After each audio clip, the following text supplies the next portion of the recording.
설법이 있겠습니다. 오늘 설법은 보산 나상옥 교모님께서 해 주시겠습니다. 반갑습니다. 반가운 인사 나누실까요? 댁에 계신 분들은 가족들끼리 사랑합니다 해주시기 바랍니다. 네.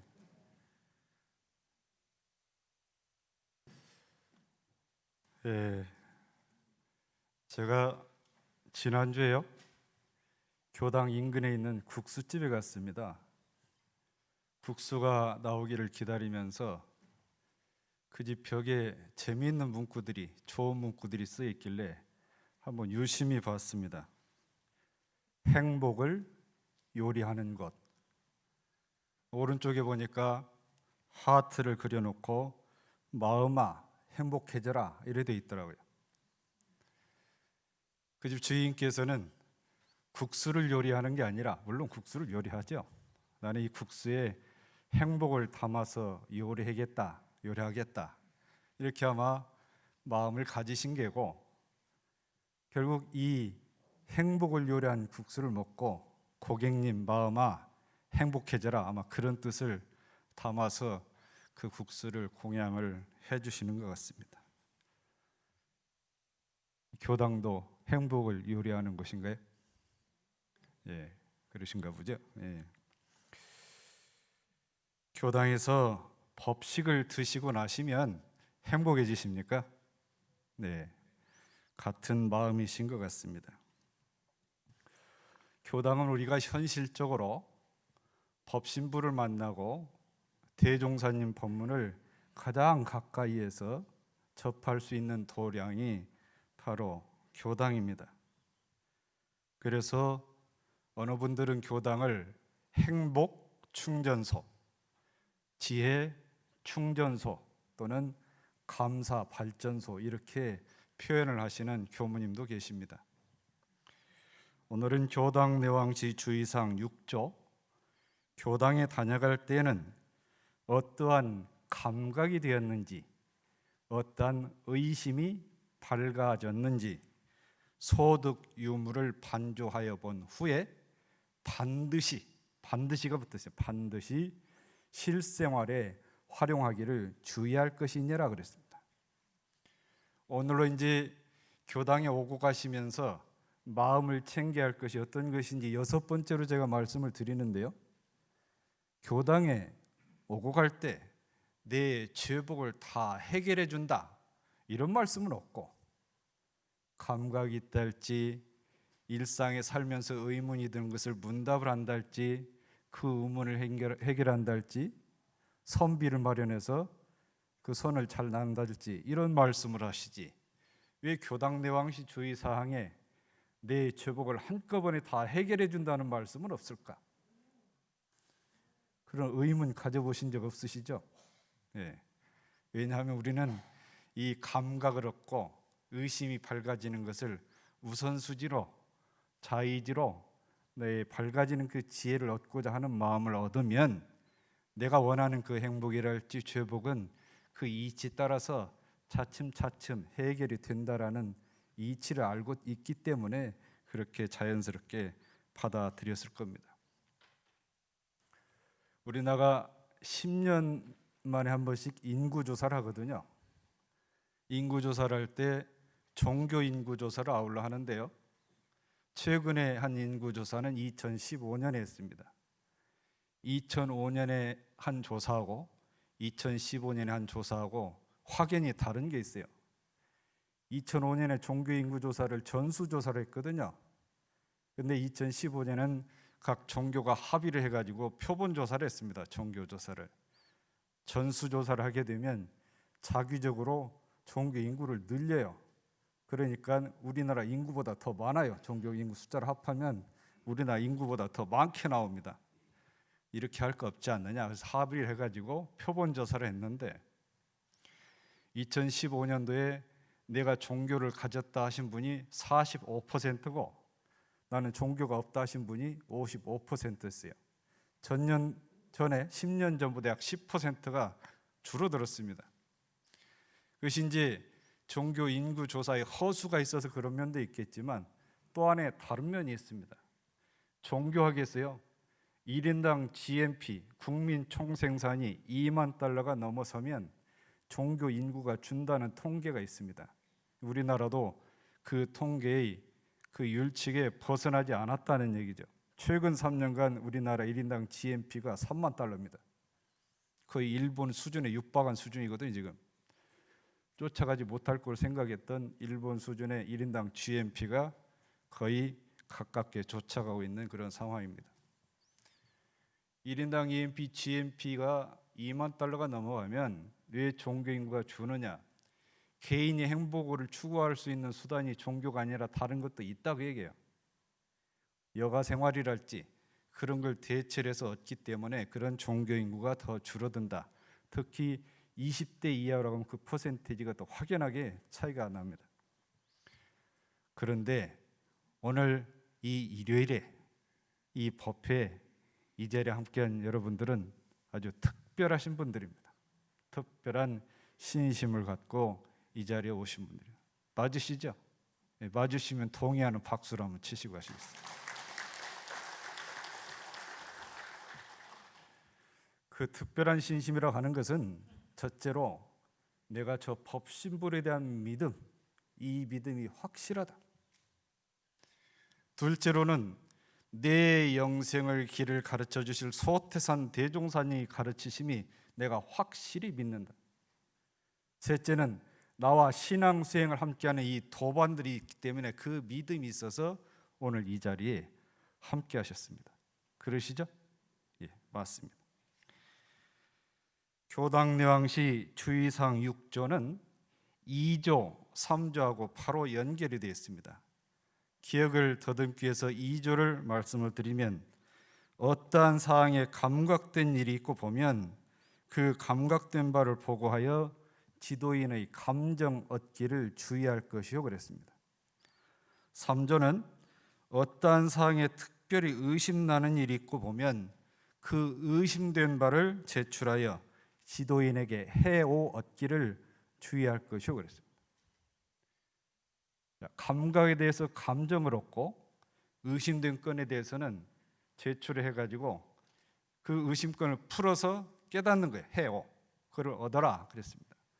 감각은 뭐냐 하면 어떤 일이나 사람들을 만나면서 대하는 느낌이랄지 작은 깨달음 또는 큰 깨달음을 감각이라고 하고, 의심은 일상에서 일이 됐든지 이치가 됐든지 내가 어떤 의문심을 갖는 것이 의심권이라고 생각을 하면 됩니다.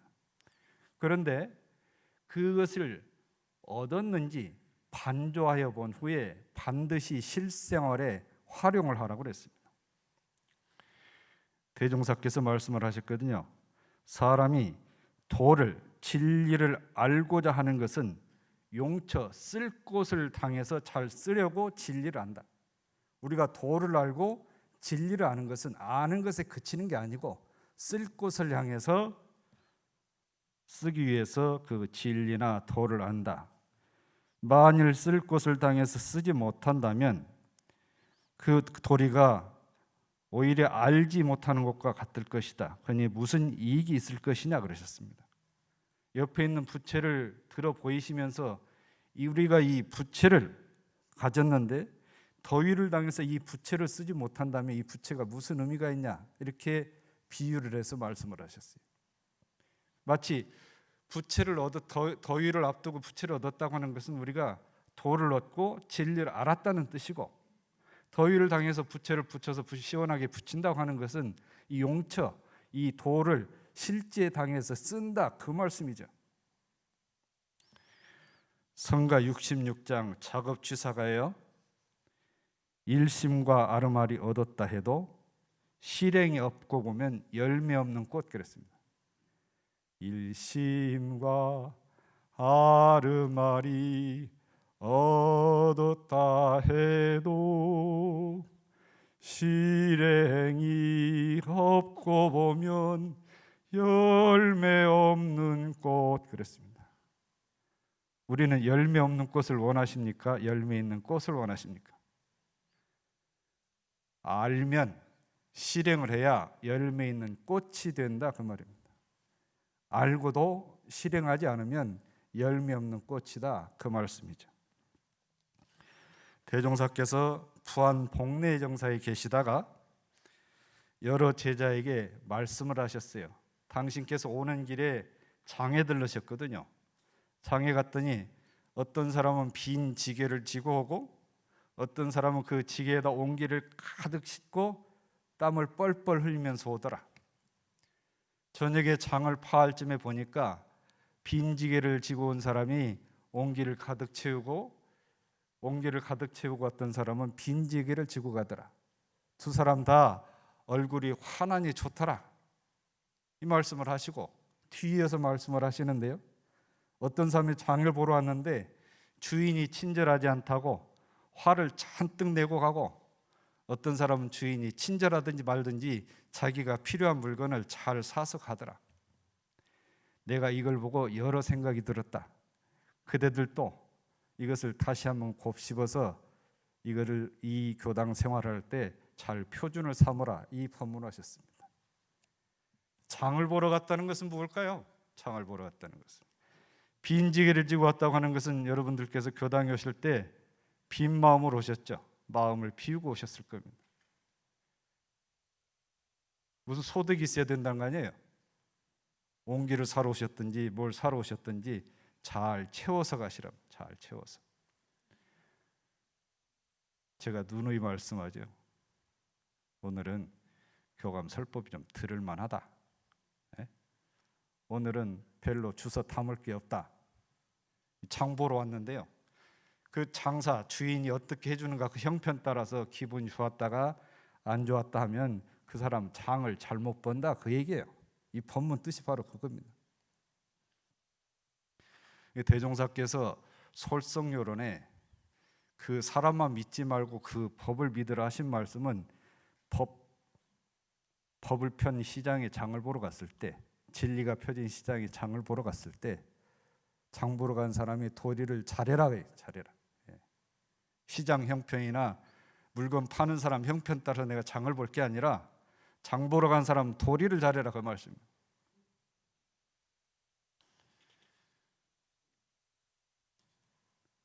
교당은요 그 말을 풀면 가르칠 교 집당 그렇습니다.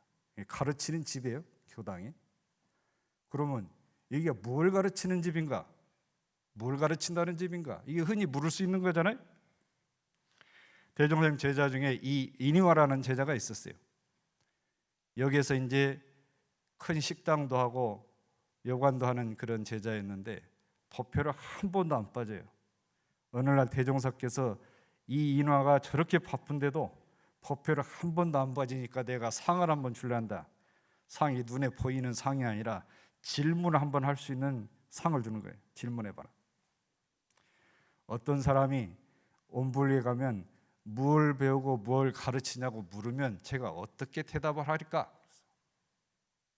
불법이라고 하는 것은 일체 유심조되는 이치를 일체 유심조되는 이치를 가르치고 배운다 하면 된다. 원불교에서는 일체 유심조 되는 이치를 가르치고 일체가 오직 마음이 지은 것이다. 그 이치를 알면 뭘 합니까? 불생불멸의 이치와 인과 보응의 이치를 알게 된다. 그 다음에는 어떻게 할까요? 마음이 경계를 당해서 요란하지도 않고 어리석지도 않고 그리지도 않게 하라 그 말씀을 하셨어요. 딱 세 가지 말씀하셨어요. 일체 유심조되는 이치를 가르치고 배우고 그 이치를 알면 불생불멸 인과봉되는 이치를 알고 그 두 이치를 알았으면 뭐래? 마음이 경계를 당해서 요란하지도 않고 어리석지도 않고 그리지도 않게 하는 것을 가르치고 배우는 것이 원불교다 그 말씀. 원불교. 일체 유심조, 일체가 오직 유, 마음이 지은 바다 그 말씀이죠. 그럼 일체라는 것은 뭘까요? 사람이 살아가는데 세상의 모든 일을 일러서 일체라고 할 텐데 그 모든 일이 내 앞에 다가온 일이요, 내 앞에 다가온 일, 또 내 앞에 다가온 인연, 내 앞에 다가온 업, 이게 일체요. 그 모든 일체가 마음이 지은 거다. 마음이. 제가요, 이 교당 앞에 빈터로 있었잖아요. 오피스텔을 진다고 가름막을 치면서 마음이 좀 불편해졌어요. 도바님도 그러시죠? 큰 길에서 잘 보이던 건물이 가름막을 치자마자 안 보이는 거예요.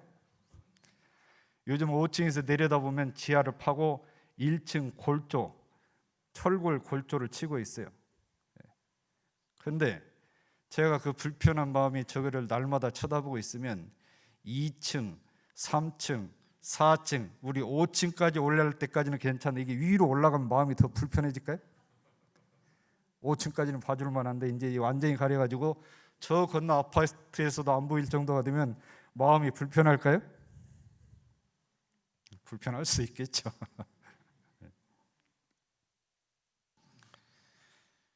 근데 제가 거기에 마음이 끌리진 않습니다.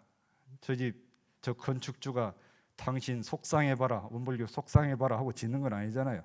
예. 우리 마음만 챙길 수는 없잖아요. 저분도 부도나면 안 되니까. 예.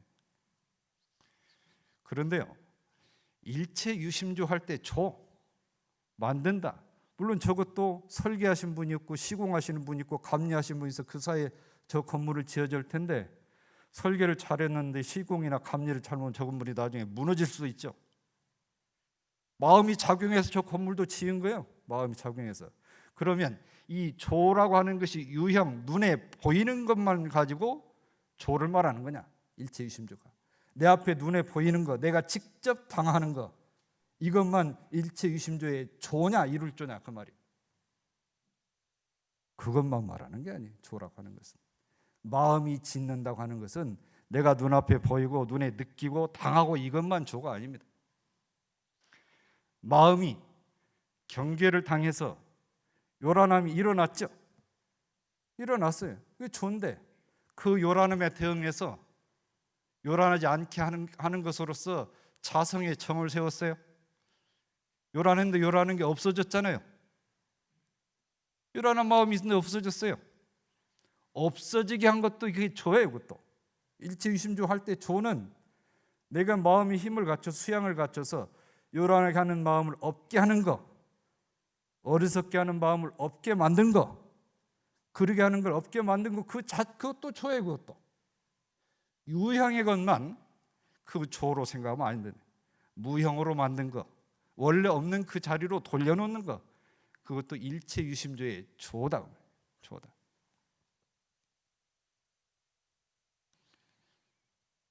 예를 들어서 어제 오늘 가까운 인연하고 좀 불편한 일이 있었어요. 좀 다퉜어요. 아침에 법회 올 때도 좀 불편한 마음이 나요. 여기 오신 분 얘기가 아니고 다른 교당 얘기예요. 네. 불편해요. 집을 나서면서 내가 오늘 법회 보러 가는데 이럴 것까지 했느냐 하고 마음을 다잡는데 그래도 절반은 아직도 남아있어요. 절반은. 법회를 보면서 교감 설법을 듣는데 어느 저절로 없어졌어요. 그 마음이 어디로 갔죠? 분명히 집에 나설 때까지 절반 정도 불편한 마음이 있는데 법회를 보다 보니까 없어졌어요. 어디로 갔습니까? 원래 없는 자리에서 그 불편한 마음도 생겼고 그 불편한 마음이 없어진 것도 뭐예요? 그 자리에 돌아온 거예요. 둘 다 일체유심조인 거예요. 둘 다. 경계를 당해서 마음이 불편하게 요란하게 일어난 것도 일체유심조고, 그죠? 포필하면서 마음을 딱 가라앉히니까 흔적도 없어졌어요. 그것도 일체유심조예요. 두 마음 다 원래 그 마음에서 일어난 건데 답답하죠. 일체가 다 마음이 짓는 바다라고 하는 것은 바로 그거예요. 내가 마음이 잠깐 어두워서 안 좋은 마음이 일어난 것도 내 안에서 일어났지만 내가 마음이 밝아져서 그걸 사그러뜨리는 것도 내 마음 자격에서 이루어졌다. 마음 자격에서.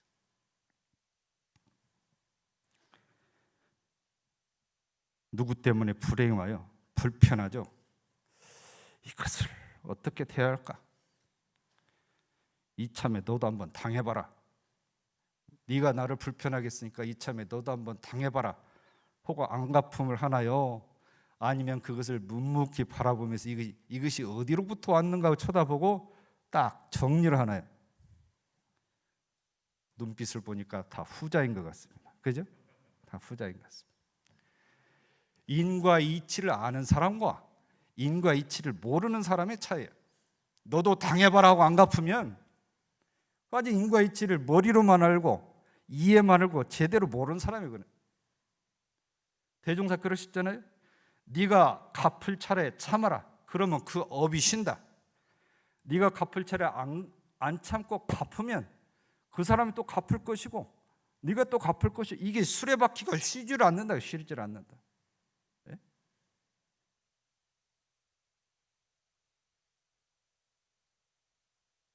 그렇게 해서 경계를 당해서 요란할 때 그걸 잘 추스려 가지고 요란함 어깨에서 자성의 정을 세우고 어리석은 마음이 일어나게 한 경계를 당해서도 그 밝은 빛을 대졸해서 어리석은 마음을 없애서 자성의 희애를 세우고 내가 이를 그르치게 하는 경계가 일어나요. 그런 마음도 잘 가라앉혀서 자성의 계를 세우는 것, 이게 바로 원불교 마음 공부의 지향점입니다. 지향점. 그것이 바로 일체 유심조가 지향하는 지향점이에요. 눈에 보인 것만 당해서 어찌할까 당황하는 거, 이게 일체 유심조 아니고 그걸 당해서 자성의 정을 세우고 자성의 희를 세우고 자성의 계를 세운 것이 이게 일체 유심조의 지향점입니다. 지향점. 그게 일체 유심조의 참뜻이에요. 자, 이제 그러면 우리가 교당에 오면 감각되는 바, 감각될 바, 느끼는 바, 깨달을 바, 또는 의심이 일어나고 의심이 밝아진다고 하는데 대체 그 감각과 의심의 대체는 뭐냐? 대체는 뭐냐? 여러 갈래가 있죠. 여러 갈래가 있는데 그 감각과 의심의 대체는 뭐냐? 그래서 제가 오늘 이해하기 쉽게 1범주, 2범주, 3범주, 4범주 제 생문자를 좀 만들어 가지고 오늘 말씀드릴까 싶습니다. 1 하면 뭐가 생각나죠? 이론상. 이론상은 법신불의 모습입니다. 대종사께서 말씀하셨어요. 이 세상 모든 것은 법신불이 나타난 거다 했어요. 나타난 거다. 부처님께서요 84,000무량 법문하고 돌아가시려고 누워 계세요. 법문을 가장 많이 들은 제자가 아나이라는 제자인데 이제 돌아가시면 더 이상 법문을 못 듣게 생겼어요. 부처님 마지막으로 법문 한 번만 더 해주십시오. 내가 녹야원으로부터, 녹야원은 처음 설법하신대요. 발제하에 이르기까지 내가 지금 열반하려고 당신께서 누워 계신대요. 이 녹야원으로 발제하에 이르기까지 일찍이 한 법도 설한 바가 없다 그랬습니다. 법문 하나도 한 적이 없다. 이것이 무슨 뜻이냐? 이게 의도의목이 있죠? 이게 무슨 뜻이냐? 풀어서 말씀을 드리면 당신께서 일생 84,000무량 법문하신 것은 저 법신불의 뜻이 드러난 것을 너희들은 못 보는데 내가 보고 알려준 거다, 그 말씀이에요. 그러니까 너희들도 저 법신불을 보면, 참 마음을 보면, 견성을 하면 내가 지금껏 얘기한 걸 알 수 있다, 그 말씀이에요. 그 말씀. 그러니까 우리가 교당에 와서 일상에서 감각이 되고 깨닫고 의심이 듣는 것을 그걸 하나로 딱 뭉치면 뭐예요? 이론상. 이론상. 법신불. 이제 둘. 대종사께서 대각을 하시고 뭐라고 말씀하시죠? 만유관체성이 만법이 한 근원이다. 이 가운데 생멸 없는 도와, 불생불멸의 도와, 인과 봉드는 이치가, 생멸 없는 도와 인과 봉드는 이치가 서로 바탕에서 한 뚜렷한 기틀을 지었다. 한 뚜렷한 기틀은 일원상을 풀었은 말입니다. 일이 한이고 뚜렷한이 원이고 기틀이 상입니다. 그러니까 불생불멸, 생멸 없는 도와 인과 봉드는 이치가 서로 바탕이 되고 이 바탕이 된단 말 한자말로 어떻게 푸냐면 상의 상자 그렇게 불어요. 의지할 의자, 투자한다고 때 자자고요. 서로 의지하고 서로 투자한다고 이렇게 어렵게 덧풀죠. 그러나 한글로 하면 서로 바탕하여 그래. 이게 불생불멸의 이치와 인과봉되는 이치가 서로 의지하고 서로 미천이 돼서 한 뚜렷한 기틀을 지었다. 그 이론상을 지었다. 불생불멸, 인과봉, 이게 툴이에요. 툴. 그런데 대체 저 불생불멸, 인과봉 이치 듣긴 많이 들었는데 내 삶에 무슨 도움이 된다는 거예요? 내가 살아가는데 저 이치가 무슨 도움이 된다는 거냐? 이 생각을 할 수가 있죠. 이론상 서원문에요. 유상으로 보면 있죠. 유상으로 보면 상주불멸로 여여 자연하여 무량세계를 전개하였고, 말을 풀어드리면 유는 있을 유입니다. 상은 항상 있는 것으로 보면, 항상 변하지 않는 것으로 보면 그 얘기예요. 유상으로 보면 상주불멸로 항상상 머무를 주자 불멸, 멸하지 않는다. 항상 그대로 있어서 변하지, 같은 뜻이에요. 유상이나 상주불멸이나 같은 뜻이에요. 상주불멸로 여여자연하여 무량세계를, 여여자연 같을려 스스로 그러려니 그대로 있어요. 그대로. 이거를 제가 말씀드릴 때는 어디를 대조하냐면 심지를 대조하면서 제 얘기를 드려야 돼요.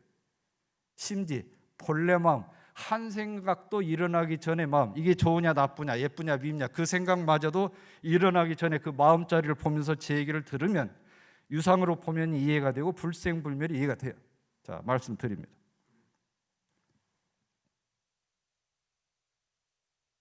그 본래 자리를 본다면, 자, 번뇌가 왜 생기죠? 번뇌라는 게 뭐예요? 번뇌는 이미 변한 것, 지금 변하고 있는 것, 어차피 변할 겁니다. 대상이. 번뇌라고 하는 것은 이미 지나서 변하고 없어요. 이미 변한 것, 지금 변하고 있는 것, 어차피 변할 것이 번뇌 대상이에요. 번뇌가 왜 일어납니까?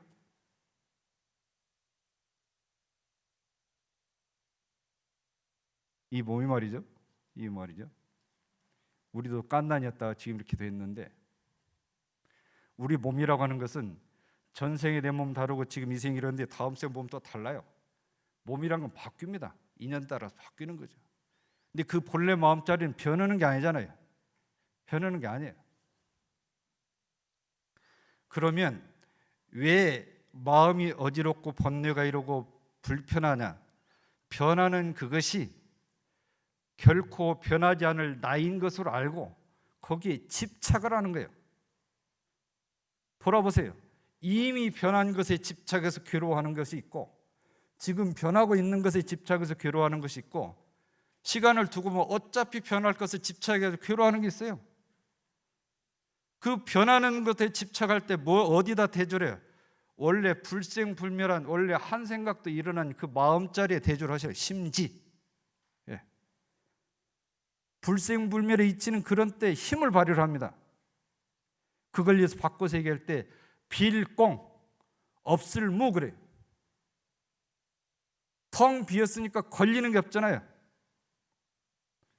없다는 것은 일체 분별 주착이 끊어졌다는 얘기예요. 일체 분별 주착이. 이론상 법에 시방 삼계가 오가의 소유인 줄 알며, 우주 만물의 이름은 각각 다르나 둘이 하는 줄 알며, 이 말씀이에요. 금강경의 응무소주 이생기심, 범소유상 계시음왕 약견재상 비상 직견열애, 반야신경 조견오공 개공 도 일체 고액이 다 이 말씀을 하는 거예요. 불생불멸의 이치에 반주해서 보면 일체 고액이 다 건너간다. 일체 번뇌가 흔적도 없어진다. 그 불생불멸의 이치는 그 변하는 것에 집착해 있는 나를 놔라. 어디에 대조를 해서? 불생불 이치에 대조해서 놔라. 그 이치를 말씀하신 거예요. 그게 내 안에 있다고. 내 안에 있는 그것을 보는 것을 견성이라 한다. 견성이라 한다. 근데 마음 비우는 거 잘 안 되시나요? 겸손해 것인데 마음 잘 비워져요. 언제 비워주는지 아세요? 천도제 지낼 때. 남의 천도제라도 천도제 참석을 하면 그 시간만이라도 마음 비워지시죠? 대답을 안 하시면 긍정하시는 걸로 알겠습니다.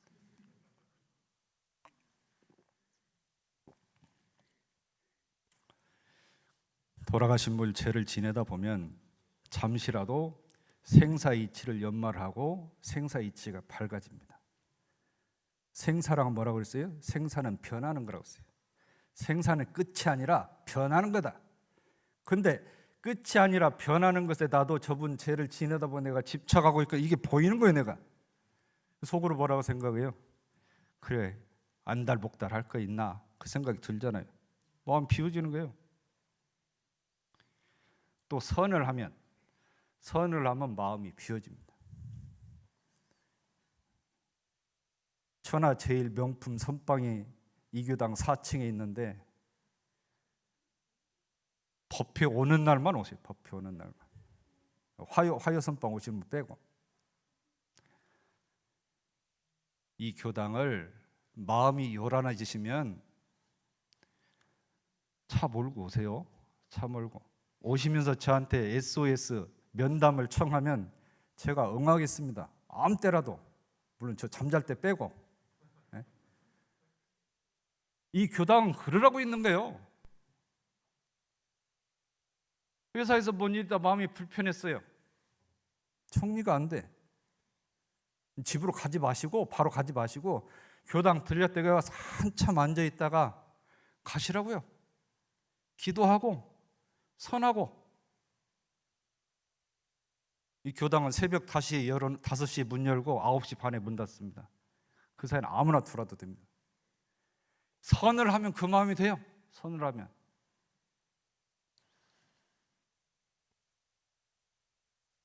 그런데요, 이게 마음 비우는 게 꼭 그렇게 깊이 있게 얘기 안 해도 됩니다. 자, 이제 인과보응의 이치를 얘기를 해야 되잖아요. 인과보응의 이치, 불생불멸했으니까. 그럼 인과보응의 이치가 내 삶에 무슨 도움이 되느냐? 참회면 첫 구절에 그 해답을 주셨어요. 음양상승의 도를 따라 선행을 한 사람은 후일에 상생의 과보를 받고 서로 도움이 되는 그런 과보를 받고, 악행자는 악행을 한 사람은 후일에 상극, 서로 대질리고 서로 강급하는 그런 과보를 받는 것이 털끝만큼도 틀림없다. 털끝만큼. 이게 인과이치란 인과이치다. 영원히 참회하고 잘못을 뉘우치는 사람은 능히 상생 상극의 업력을 벗어나서, 영원히 참회하는 사람은 상생이냐 상극이냐 이 구분만져도 뛰어넘어서 죄복을 자유할 수 있다 그랬습니다. 자유할 수 있다.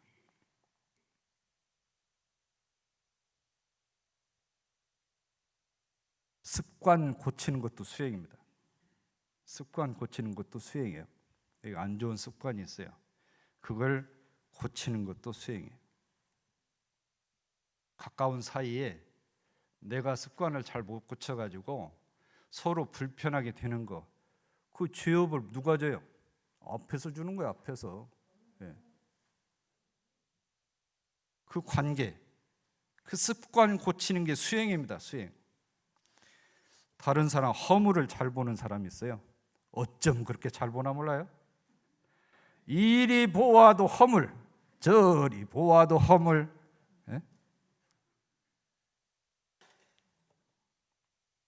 집에서는 안 그러시죠? 우리 집 보살님들은 안 그러실 거야 아마. 예.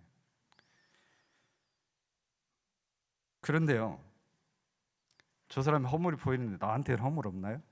제 동창 교무가에 차를 아주 좋아하는 동창이 있어요. 그러면 어디 차 파는 가게만 가면 차를 사와요. 아직 먹을 것도 많이 남아있어요. 아직도 남아있는데 그 차를 사. 왜 사냐고 그러니까 지금 안 사면 누가 사가 버릴 것 같아요. 그거를 지금 안 사면. 집에 와서 바라만 봐도 행복하 돼요. 바라만 봐도. 저는 수집벽이라는 게 없습니다. 저는 뭘 모으고는 게 없어요. 수집벽이. 그렇다고 그 사람을 내가 탓하거나 흉보고 그러진 않아요. 그런데 저한테도 허물이 있거든요. 별로 맛없는 게 나오면 먹을 것까지만 먹고 숟가락을 내려놓는데 맛있는 게 나오면 꼭 한 숟가락을 더 먹어요. 제가 한 숟가락을. 그런데 그 교문은요, 아무리 맛있는 게 나와도 딱 먹을 만큼 숟가락을 내려놔요.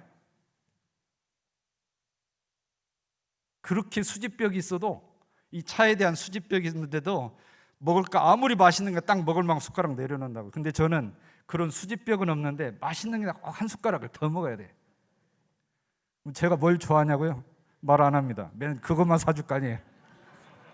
네?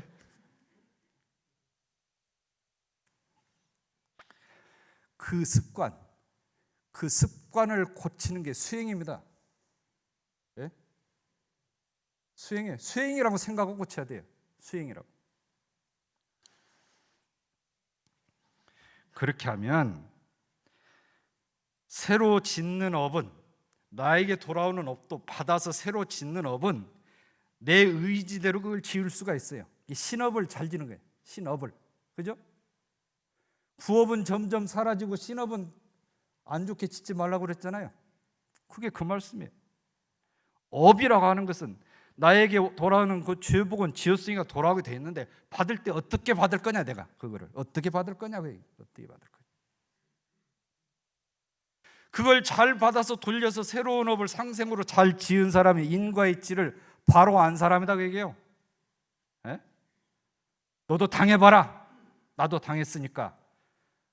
그 인과의 지 많이 듣긴 했는데 이치를 아직 모르는 분이 그분은. 예.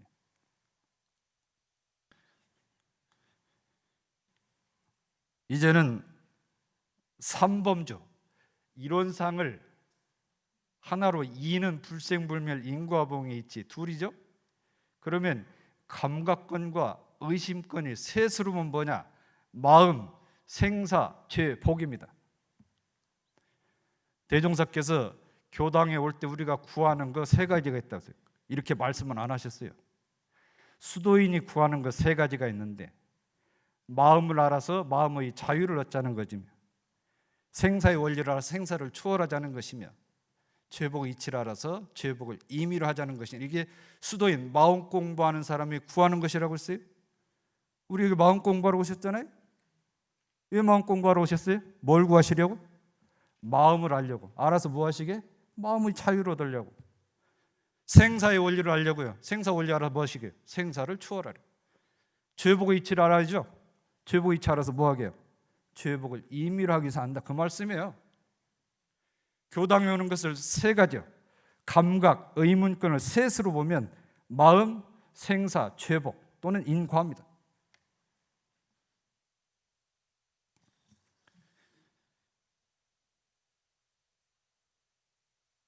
그대들은 나의 피조물이다, 신의 피조, 신이 만든 거다라고 가르침을 주시는 종교에서는 주로 가르치는 게 죄복에 대한 이치만 가르쳐요. 왜?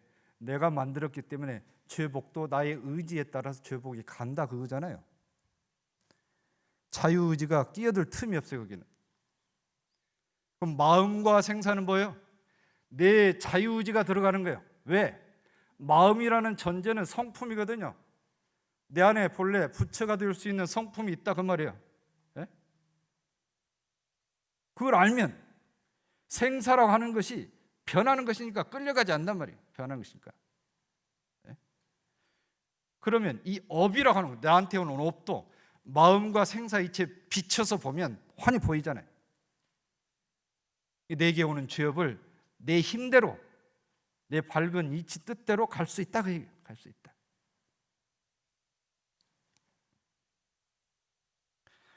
천도법문에 그랬어요. 부처와 조사는 자성의 본래를 각득하여 마음의 자유를 얻었으므로 이 천업을 돌파하고 육도와 사생을 자기 마음대로 수용하라. 범부와 중생은 자성의 본래와 마음의 자유를 얻지 못한 관계로 이 천업에 끌려서 무량고를 당한다 그랬어요. 무량고를 당한다.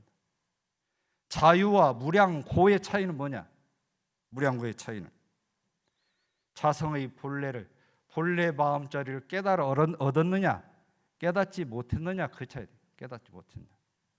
마음을 알아서 마음의 자유를 얻고 생사를 추월하고 죄복을 임의로 한다는 말씀이 바로 그 말씀이에요. 그 말씀.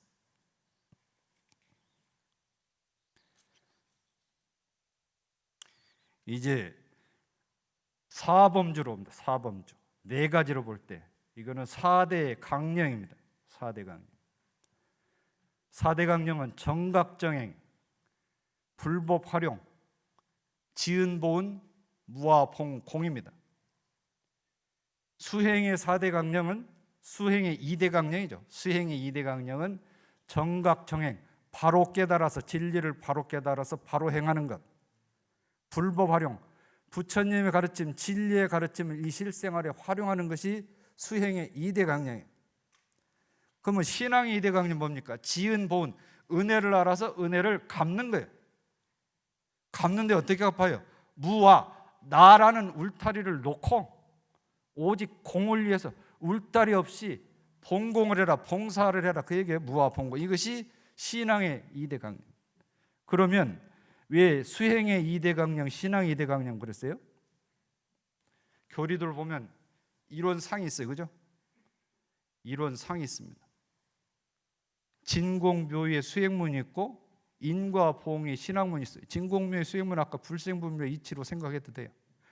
불생분묘이 나타난 것이 묘유니까 뭐 하나, 불생분묘 인과 보응. 그 아래에 있는 것은 마음, 생사, 죄복을 말하는 거예요. 뭉뚱그려요. 내 4대 강령, 내 발이 4대 강령이에요. 이 네 범주 안에 우리가 깨달아 아는 것과 의심권이 풀리는 그 안에 있어요. 4대 강령 다 하려면 하루 종일 해야 되니까 4대 강령 다음 기회 하겠습니다. 이상 마치겠습니다. 감사합니다.